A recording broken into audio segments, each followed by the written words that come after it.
If you're choosing between OpenClaw and NanoBot, the real question is simple. Do you want a powerful all-in-one AI agent or something lightweight that's easier to control and understand? OpenClaw is a full autonomous AI agent system. It runs on your own machine and can automate real tasks like sending emails, browsing the web, or managing workflows across apps. In real workflows, it acts like a digital assistant that can handle complex, multi-step tasks without constant input. The software itself is free and open source, so there's no subscription cost. But you still pay for API usage depending on the AI model you connect, and sometimes hosting costs.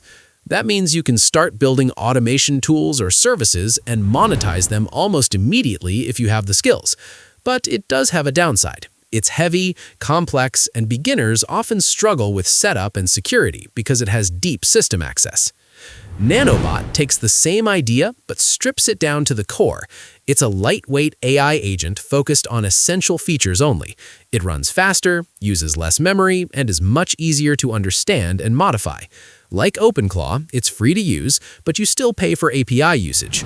In real workflows, it's great for building simple bots, testing ideas, or learning how AI agents work. You can still make money by building small tools or services, but it's more suited for smaller projects. But I found some downside. Because it's minimal, it lacks advanced automation features, so scaling bigger or more complex systems can become limiting.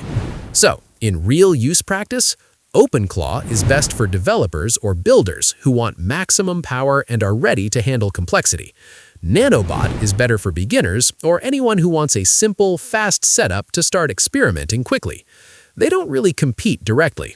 NanoBot is like the lightweight entry point, while OpenClaw is the full system for advanced use. If this helped you, drop a like. Tell me which one you would use in the comments, and I'll catch you in the next one.